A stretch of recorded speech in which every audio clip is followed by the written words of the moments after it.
మీకు ఈ వీడియో నచ్చినట్లయితే వీడియోని లైక్ చేసి ఛానల్ని సబ్స్క్రైబ్ చేసుకోండి. మీతో పాటే దాత్రి కేదార్లు కూడా వస్తున్నారు అని కౌశికి చెప్తూ ఉంటుంది. దానికి నిషి కోపంగా చూస్తూ ఉంటుంది. దాత్రి కేదార్లు అయితే బోర్డ్ ఆఫ్ డైరెక్టర్స్తో కొంచెం వినయంగా సర్ది చెప్పి మాట్లాడగలరు కదా.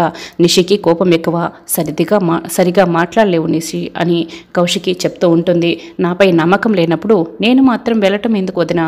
వాళ్ళపై నీకు అంత నమ్మకం కదా, వాళ్ళని పంపించు, నేను అవసరం లేదులే అని నిషి అంటూ ఉంటుంది. చూడు నిషి, నేను నీకు పోటీగా రావటం లేదు, మాట్లాడడానికి మాత్రమే వస్తున్నాను, అర్థం చేసుకో వదిన చెప్పేది అని దాత్రి చెప్తూ ఉంటుంది. ఇదే మంచి సమయం, వీళ్ళిద్దరిని కూడా అక్కడికి పంపించేసి నేను డబ్బుని బయటికి తీసేయాలి అని యువరాజ్ మనసులో అనుకుంటాడు. ఏంటి నిషి, అక్క చెప్తుంది వినొచ్చు కదా, ప్రతి దానికి నువ్వు అడ్డు చెప్తూ ఉంటావు ఎందుకు అని యువరాజ్ కూడా చెప్తూ ఉంటాడు. రానివ్వాలని అని చెప్తూ ఉంటాడు యువరాజ్ అని నిషి అరుస్తూ ఉంటుంది. అప్పుడే యువరాజ్ నిషి చెవిలో, చూడు నిషి, వాళ్ళ పక్కన ఉంటేనే కదా ఆఫీసులో ఎవరు బాసో ఎవరు తక్కువ వాళ్ళో అందరికీ తెలిసేది. నువ్వు బాసులా అందరితో మాట్లాడుతూ ఉంటే అందరూ వాళ్ళని పక్కన పెట్టి నీతో అందరూ మాట్లాడుతుంటారు, అప్పుడే నీ విలువేంటో అందరికీ తెలుస్తుంది, అందుకే వాళ్ళని రమ్మని చెప్తున్నాను అని యువరాజ్ నిషికాకి చెప్తూ ఉంటాడు. అవును, అబ్బోడు చెప్తున్నది నిజమే నిషి, వాళ్ళు మనతో ఉంటేనే ఏం జరుగుతుందో మొత్తం తెలుస్తుంది, రానివ్వు అని వైజయంతి కూడా చెప్తూ ఉంటుంది. అలాగే వదిన అని నిషి కూడా అంటూ ఉంటుంది. బోర్డ్ ఆఫ్ డైరెక్టర్స్తో జాగ్రత్తగా మాట్లాడాలి, ఒప్పించు జగదాత్రి అని కౌశికి చెప్తూ ఉంటుంది. అలాగే వదిన అని దాత్రి కౌశికి చెప్తూ ఉంటుంది. అక్క, మేము వచ్చే వరకు నువ్వు కీర్తి దేవుడి దగ్గరే ఉండండి అక్క, దేవుడి దగ్గర ఉంటే కొంచెం మనశ్శాంతిగా ప్రశాంతంగా ఉంటుంది కదా, అందుకే చెప్తున్నాను అని దేవుడి దగ్గర కాపలా ఉండడానికి కేదార్ అలా చెప్తూ ఉండడంతో అలాగే కేదార్ అని కౌశికి చెప్తూ ఉంటుంది. తర్వాత బోర్డ్ ఆఫ్ డైరెక్టర్స్ అందరూ కూడా వెయిట్ చేస్తూ ఉంటారు. అప్పుడే దాత్రి నిషి వాళ్ళు కార్ దిగి వస్తూ ఉంటారు.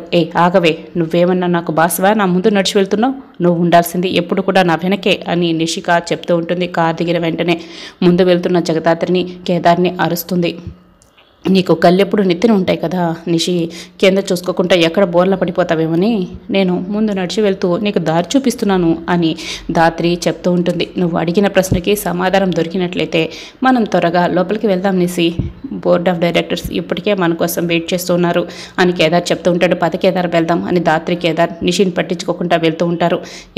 మిమ్మల్ని అని నిషి కోపంగా చూస్తూ ఉంటుంది. అమ్మే నిషి, ఇప్పుడు మనం కయ్యానికి కాలు దూవడానికి రావట్లేదు, బోర్డ్ ఆఫ్ డైరెక్టర్స్తో మనమేంటో చూపించడానికి వచ్చాము, ఇంటికి వెళ్ళిన తర్వాత చూసుకోవచ్చులే అని వైజయంతి సర్ది చెప్తూ ఉంటుంది. సరే అత్తయ్య, మీరు చెప్తున్నారు కాబట్టే వాళ్ళని ఏమి అనుకుంటా వదిలేస్తున్నాను, వాళ్ళ సంగతి చెప్తాను ఇంటికి వెళ్ళిన తర్వాత అన్నట్లు కాచిబుచ్చి ఇంటి దగ్గర రెడీగా ఉన్నారా అని నిషి అడుగుతూ ఉంటుంది. కౌశికి దగ్గర కాచి, మీ మామయ్య సుధాకర్ దగ్గర బుచి ఇద్దరు కూడా సిద్ధంగా ఉన్నారు, నువ్వు ఓకే అని చెప్పగానే వాళ్ళు చేయాల్సింది చేసేస్తారు అని వైజయంతి చెప్తూ ఉంటుంది. దాత్రి కేదార్లు మీటింగ్ హాల్లోకి రాగానే హాయ్ జగదాత్రి గారు, హాయ్ కేదార్ గారు అంటూ అందరూ బోర్డ్ ఆఫ్ డైరెక్టర్స్ అందరూ షేక్ హ్యాండ్ ఇస్తూ పలకరిస్తూ ఉంటారు, గ్రాండ్గా రిసీవ్ చేసుకుంటారు. చూసావా అత్తయ్య, అందరూ దాన్ని ఏదో బాస్ లాగా చూస్తున్నారు అని నిషిక వైజయంతితో చెప్తూ ఉంటుంది. నన్నేమో అసిస్టెంట్ లాగా చూస్తున్నారు, జగదాత్రి అనే డోల్ని నాకు మెడకు కట్టించి మరి మీరందరూ చేశారు కదా అని నిషిక కోపంగా వైజయంతితో మాట్లాడుతూ ఉంటుంది. చూడమ్మి, వాళ్ళకి వినపడుతుంది, నువ్వు ఆ ఎమ్మి తలదించుకునేలా నువ్వేంటో అందరికీ చూపించు, అంతేకాని ఇలా ఏం మాట్లాడకు అని వైజయంతి చెప్తూ ఉంటుంది. అప్పుడే నిషి, ఏంటి రాఘవరావు గారు, విజిటర్స్ని విష్ చేస్తారా, బాస్ని విష్ చేయరా అని నిషిక వస్తూ ఉంటుంది. అయ్యో ఎందుకు చేయమండి, ఈవిడ సుధాకర్ గారి పెద్ద కోడలు జగదాత్రి అని రాఘవరావు గారు చెప్తూ ఉంటారు. నిషిక కోపంగా చూస్తూ ఉంటుంది. ఈవిడ చిన్న కోడలు నిషిక గారు అని రాఘవ్ గారు అందరికీ పరిచయం చేస్తూ ఉంటాడు. ఇదిగో ఎవరికి కోడలు అని వైజయంతి నిలదీస్తూ ఉంటుంది. ఇది మా ఇంటి పెద్ద కోడలని నీకెవరు చెప్పారు అని నిషిక అడుగుతూ ఉంటుంది. కౌశిక్ గారు అని ఒకతను చెప్తూ ఉంటారు. అసలు ఏమైందమ్మా అని ఒకతను అడుగుతూ ఉంటాడు. అసలు దీనికి మా ఇంటికి ఎటువంటి సంబంధం లేదు, కలుపుకునే సంస్కారం మీకున్నా కలుపుకునే సంస్కారం అయితే మాకు లేదు అని నిషిక చెప్తూ ఉంటుంది. నిషి, పక్కకు రా మాట్లాడుకుందాం అని దాత్రి పిలుస్తూ ఉంటుంది. వదిలవే అని నిషిక అరుస్తూ ఉంటుంది. చెప్పండి రాఘవ్ గారు, అసలు ఈ జగదాత్రి మా ఇంటి పెద్ద కోడలని మీరు ఏ ఉద్దేశంతో మాట్లాడుతున్నారు అని నిషిక గట్టిగా అరుస్తూ ఉంటుంది. అలాంటిదేం నిషిక గారు, ఈ జగదాత్రి గారు మీకు అక్క అవుతారని కౌశిక్ గారు చెప్పారు, మీరు ఆ ఇంటికి కోడలైతే ఈవిడ కూడా పెద్ద కోడలు అవుతుంది కదా, అందుకే ఆ ఉద్దేశంతో చెప్పాను అని రాఘవరావు గారు చెప్తూ ఉంటారు. మీరు చెప్పింది కూడా నిజమే లేండి రాఘవరావు గారు అని వైజయంతి సర్ది చెప్తూ ఉంటుంది. సరే మీటింగ్ని మొదలు పెడతాం అని చెప్తూ ఉంటుంది. అందరూ కూర్చుంటూ ఉంటారు. అప్పుడే నిషిక చైర్మన్ సీటు వైపు చాలా చాలా సంతోషపడుతూ చైర్మన్ సీట్ వైపు చూస్తూ ఉంటుంది.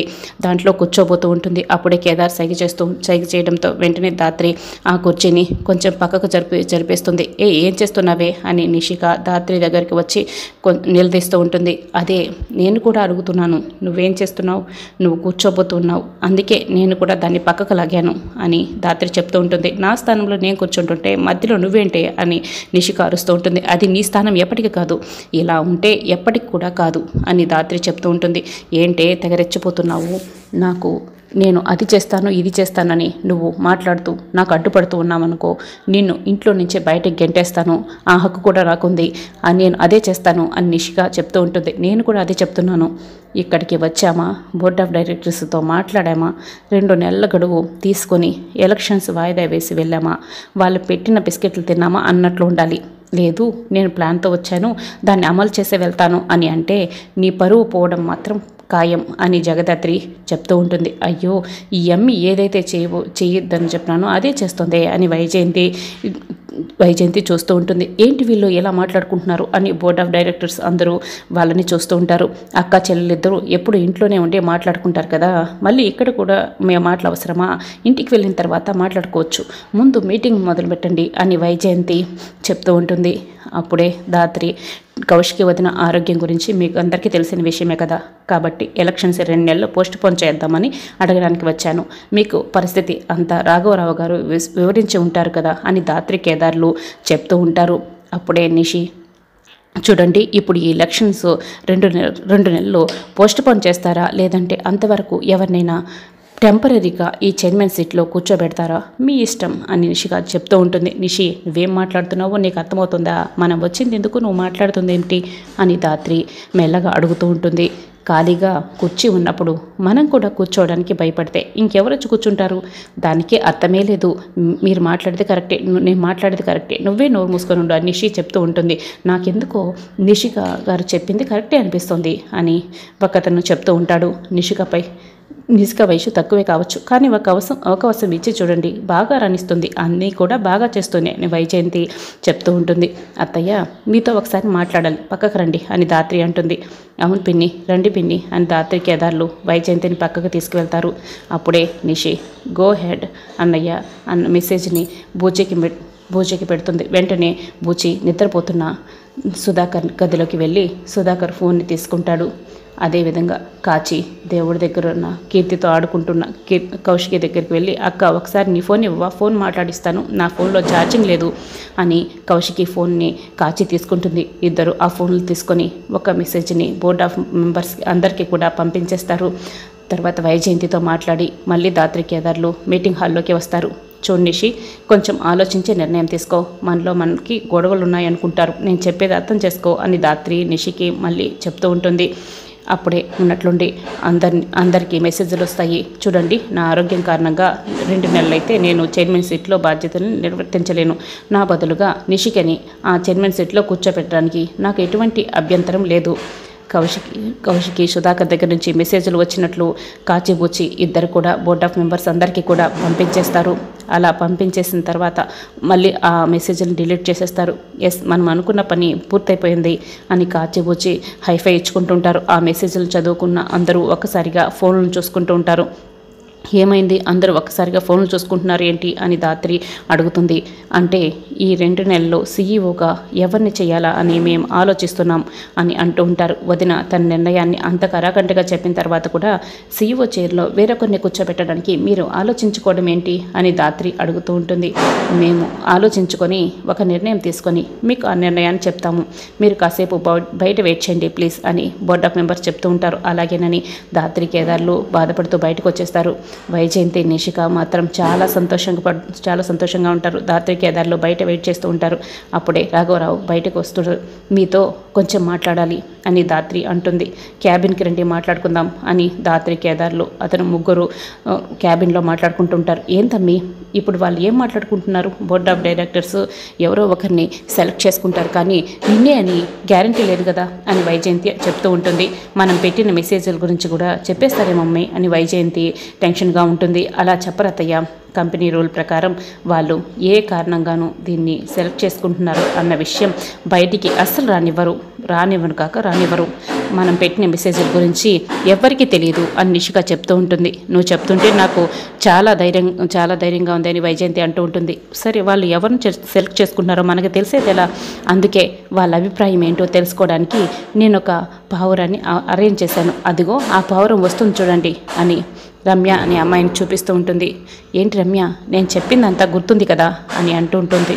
తెలుసు మేడం, బోర్డ్ ఆఫ్ డైరెక్టర్స్ ముందర మీ గురించి ఎప్పుడు పొగుడుతూ ఉండాలి. మీకు అన్నీ చాలా బాగా తెలుసని, అన్నీ సమర్థవంతంగా చేస్తారని మీ గురించి మంచిగా చెప్తూ ఉండాలి. అప్పుడు చైర్మన్ సీట్లో మీరే కూర్చుంటారు. చూస్తున్నాడు మేడం, ఆ చైర్లో కూర్చునేది మీరే. నేను మొత్తం కూడా అలాగే చేస్తూ వస్తున్నాను కదా అని రమ్య చెప్తూ ఉంటుంది. థ్యాంక్స్ రమ్య, నువ్వు ఇలా చేస్తున్నందుకు అని నిషి రమ్యని పంపించేస్తుంది. ఇదంతా ఎప్పుడు ప్లాన్ చేసావమ్మీ అని వైజయంతి అడుగుతూ ఉంటుంది. నేను ఇదే పనిలో ఉన్నానులేండి అత్తయ్య, చూస్తూ ఉండండి, కౌశికి వదిన పెత్తనం నా చేతికి వస్తుంది అని నిషి చాలా సంతోషంగా చెప్తూ ఉంటుంది. ప్లీజ్ వెళ్ళండి అని ధాత్రి కేదార్ని అతను మాట్లాడేసి పంపించేస్తాడు. వాళ్ళు బాధగా బయటకు వచ్చేస్తారు. చూడండి అత్తయ్య ఎలా బాధగా వస్తున్నారో, నేనే పెత్తనం చెలాయించేది అని నిషిక అంటూ ఉంటుంది. అది జరగనివ్వనని ధాత్రి అనుకుంటూ ఉంటుంది.